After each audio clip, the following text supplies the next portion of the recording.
quando no plano físico, em estado de dormência, nossa consciência vai para o plano espiritual. E quando estamos em dormência no plano espiritual, aonde está a nossa consciência? Quando estamos em dormência... A gente dorme, né? A gente está no corpo físico aqui encarnado, a gente dorme. E aí a nossa mente está ali no plano espiritual, atuante, vamos dizer assim.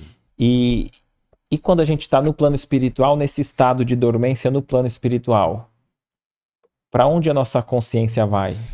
Eu acho que ela permanece junto com o espírito. Se ela não tem capacidade de estar isolada, no caso do espírito, está em dormência espiritual, inclusive, que quando ele analisa a dormência no físico, você está vendo que o físico ele está em dormência, mas ele está separado do espírito, e esse está livre na espiritualidade.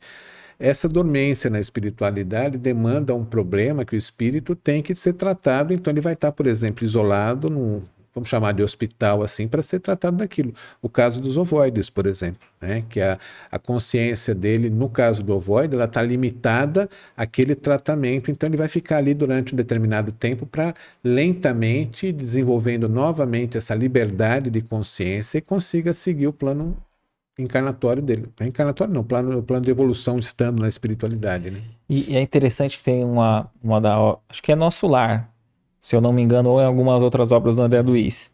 Eu acho que é Nosso Lar, que ele tá no plano espiritual, tá lá no Nosso Lar, e aí é a mãe dele que vem visitar, e a mãe dele é de esfera superior. Sim. E aí ele descreve que em algum momento ele tem a permissão dele ir até lá, só que aí ele faz um desdobramento. É curioso, né? Que a gente não pensa por esse lado que o espírito ele vai fazer um desdobramento já na espiritualidade. né? Então, assim, aqui a gente se afasta do corpo físico, que é mais denso, e lá ele também se afasta do corpo perispiritual, que tem uma certa densidade, mas não tão grande quanto encarnado. Seria isso? Exatamente, porque a gente vê que a gente tem um padrão de densidade que a gente vai tomando conforme o lugar onde você está. Por que a gente se desdobra aqui? Porque o espírito ele se separa da matéria, a matéria fica e a densidade para estar na espiritualidade ela é do perispírito. Quando você está num nível acima do que você está, da mesma forma ele se desdobra e se prepara, vamos chamar assim, para poder estar em condições de estar lá junto com a mãe para conhecer o local. Isso tudo é feito de forma temporária, porque ele não tem condições ainda de permanecer naquele ambiente. Então se desdobra, visita e retorna. É a mesma coisa quando a gente dorme. Você desdobra, visita a espiritualidade e retorna para o corpo de carne. Até você desencarnar e estar direto na espiritualidade trabalhando ali.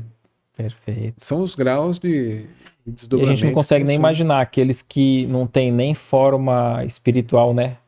Que já perde até a forma humana, né? Que tem espíritos que descem no plano espiritual e vai trazer uma lição lá. O André Luiz descreve e eles fazem uma cúpula ali para materializar, né? Para materializar o espírito superior, né? Porque ele não tem... a gente imagina a forma de Jesus, por exemplo. Diz que quando ele veio reencarnado para dar toda essa lição para a gente, ele foi um preparo de não sei quanto período, foi muito tempo. Eu não me recordo agora quanto tempo que dizem da preparação. Mas não deu para ele, por exemplo, sair do plano onde ele estava e no dia seguinte estar na Terra nascendo. Teve que ter todo um trabalho para preparar o espírito para aquela densidade terrena. Então, você vê a dificuldade que é, né? É assim como o André Luiz cita, né? Daqueles espíritos de orbes superiores que vêm para dar uma palestra, fazer uma lição, alguma coisa ali naquele momento, que se cria uma cúpula, aquela cúpula é uma proteção em volta para que eles consigam chegar até ali, baixar naquele nível e conseguir se comunicar com quem está lá embaixo.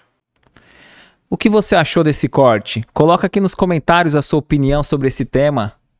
Para ver o episódio completo, é só pesquisar Recomeçar Podcast Espírita. E caso tenha ficado alguma dúvida sobre a doutrina espírita, é perfeitamente normal. Procure ler as obras de Allan Kardec.